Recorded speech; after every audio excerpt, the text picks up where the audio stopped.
నెలకి 50,000 నుండి 60,000 ఆదాయం రన్ టైలర్ యాప్లో ఆర్డర్ కంప్లీట్ చేసి పేమెంట్ పొందండి.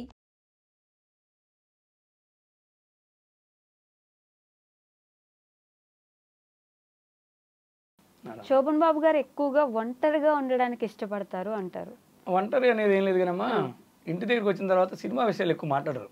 ఇప్పుడు యాక్చువల్గా ఆయనతో పాటు ఏమైందంటే మైలవరంలో చదువుకునేటప్పుడు ఒక హిందీ మాస్టర్ ఉండేవారు. ఆ మాస్టర్ ఏంటంటే నువ్వు బాగున్నావు, ఆర్టిస్ట్గా ట్రై అయ్యి ఆర్టిస్ట్ అవుతావు అని చెప్పారనమాట. అది ఆయనకి మైండ్లో ఉంది.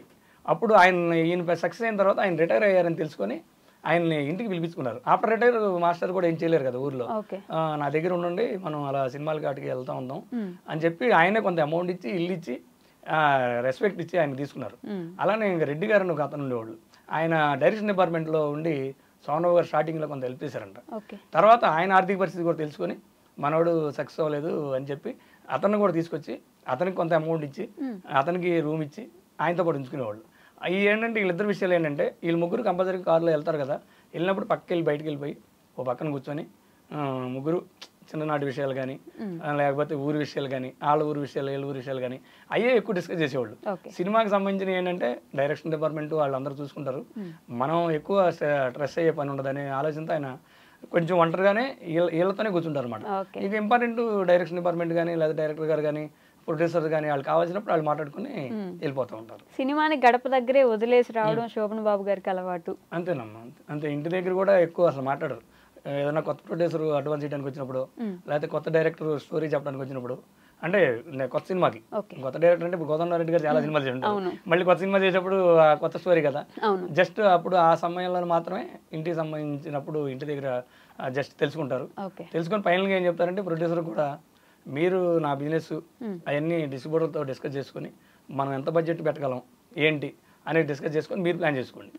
డైరెక్టర్ గారికి ఏం చెప్తారంటే ఈ స్టోరీ నా మీద నాకు ఎంతవరకు ఉపయోగపడుద్ది ఏంటి, ఫర్దర్గా ఈ సక్సెస్కి మీరు ప్లాన్ చేసుకుని ఏమైనా చేంజెస్ ఉంటే చేసుకోండి అని అంతవరకే ఆయన చెప్తారు. మిగతాదంతా అవుట్లుక్కే అంటారు అనమాట. సంపాదించే ప్రతి రూపాయికి విలువ ఇవ్వాలి అని ఆయన ఎవరినైనా చూసి వీళ్ళు ఇలా అయిపోయారు మనం అలా అవ్వకూడదని ఎవరైనా చూసి అనుకున్నారా అండి? డెఫినెట్గా ఫస్ట్ నేను చెప్పాను కదా, ఇప్పుడు మనం పేర్లు చెప్పాలంటే సావిత్రి గారు, రాజనాల్ గారు, ఇంకా కొంతమంది ఉన్నారు. ఎండింగ్లో వాళ్ళ ఇబ్బందులు మనకి కంపల్సరీగా తెలుసు కాబట్టి ప్లస్ ఆయన పడిన కష్టం ఫస్ట్ తెలుసు. ఇప్పుడు నేను 20 కిలోమీటర్లు సైకిల్ మీద వెళ్ళి 100 రూపాయల కోసం రాలేదని బాధపడ్డారు, వెళ్ళేటప్పుడు వెళ్ళి ఆనందం వచ్చినప్పుడు ఉండదు కదా.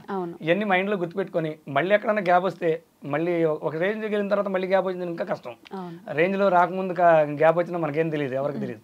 ఒక రేంజ్ వచ్చాక గ్యాప్ వస్తే ఆ కష్టాన్ని ఎలా భరించాలి అనే భయంతో ఏంటంటే మ్యాక్సిమం ఆయన అవకాశాలు అలా వచ్చినాయి, డబ్బు అలా ఉంది కాబట్టి ఎక్కడెక్కడ 90% సేఫ్లో పెట్టుకొని రిటర్న్స్ తీసుకోగలిగారు ఇది రిటైర్మెంట్ అయ్యానికి.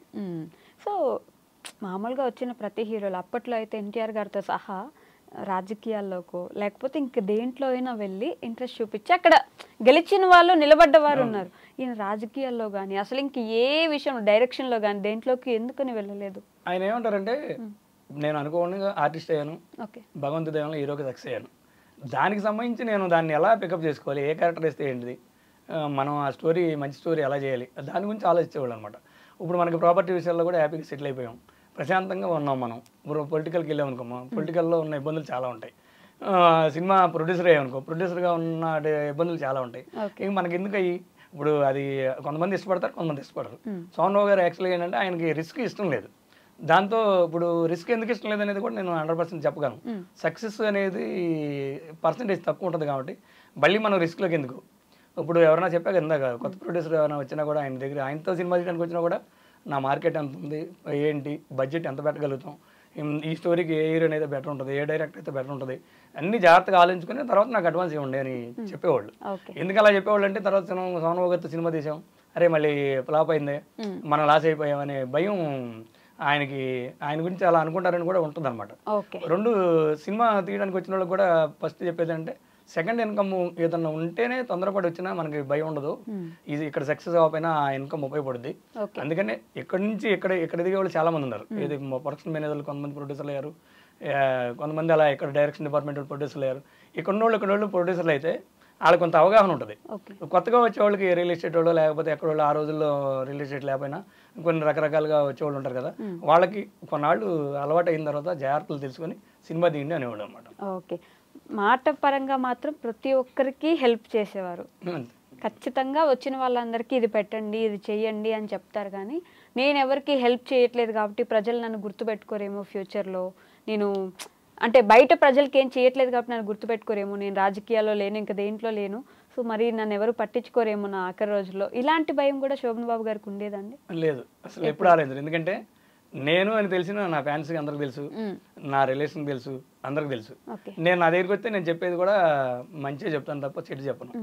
నా గురించి తర్వాత తెలుసుకోగానే నాకు ప్రాబ్లం లేదు. నన్ను నమ్మి నా దగ్గరికి వచ్చిన వాళ్ళకి నేను మంచి చెప్పాను. దానిలో కొంతమంది సక్సెస్ అయ్యారు, కొంతమంది అలా నార్మల్గానే ఉన్నారు. కాబట్టి దాని గురించి అసలు ఆలోచన ఉండేది కదమ్మా. ఇప్పుడు ఫ్యాన్స్ కూడా చాలా మంది ఫ్యాన్స్ ఉంటారు కదా, ఫ్యాన్స్ యొక్క ఆర్థిక పరిస్థితులు కూడా తెలుసుకునేవాళ్ళు ఆయన.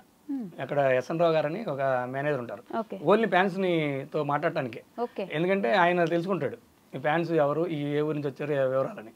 ఒక మిడిల్ క్లాస్ ఫ్యాన్స్ ఈయన వీరామని తెలిసిన తర్వాత అతను ఏదన్నా స్వీట్ బాక్స్ కానీ దండలు కానీ తెస్తే వెంబడే చెప్పేస్తారు, నానా ఇది నువ్వు ఇంటికి తీసుకెళ్ళు. ఇప్పుడు నా దగ్గరికి నువ్వు వచ్చావు అభిమానంగా, కానీ నువ్వు ఇది మీ ఇంటికి తీసుకెళ్తే వాళ్ళు సంతోషపడతారు పిల్లలు. నువ్వు కష్టపడి తెచ్చావో ఎలా తెచ్చావో నాకైతే తెలియదు. నువ్వు నెక్స్ట్ వచ్చినప్పుడు మాత్రం నా దగ్గరికి నువ్వు బాక్స్ తీసుకురావద్దు, నువ్వు తీసుకురాపోయినా నేను మాట్లాడతాను అంటే. ఎందుకనే వాళ్ళు అంటే నువ్వు మిడిల్ క్లాస్ అని ఆయన మనసులో తెలుసు కానీ వాళ్ళతో అనరు.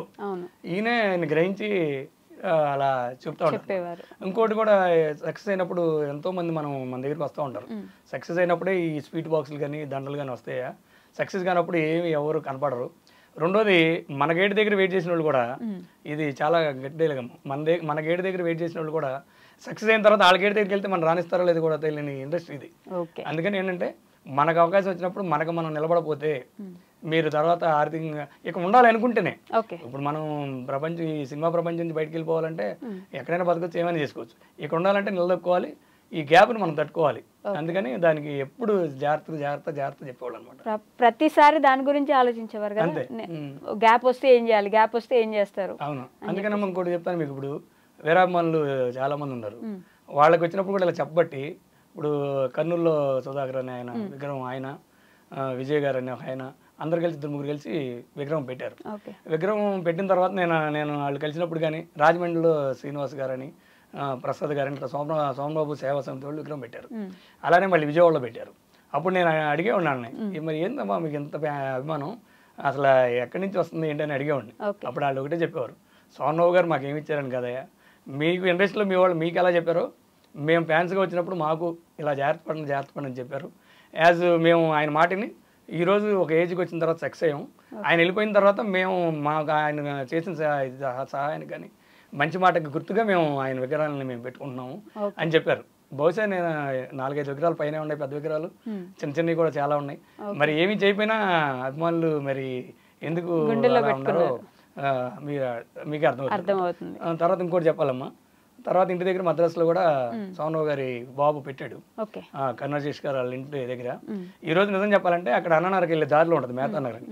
గూగుల్లో కూడా ఆ అడ్రస్ సోమబాబు విగ్రహం అనే అడ్రస్ కేర్ ఆఫ్ అడ్రస్గా అలా ఇది నిలబడిపోయింది.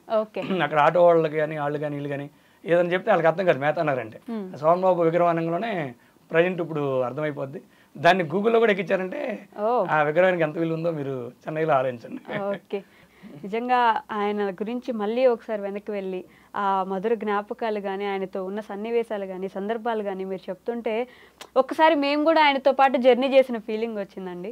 Thank you so much. ఆయన గురించి ఇన్ని విషయాలు వివరంగా మాకు చెప్పినందుకు ధన్యవాదములు. మీకు కూడా థ్యాంక్ యూ అమ్మా. ఐ డ్రీమ్ వారికి కూడా థ్యాంక్ యూ.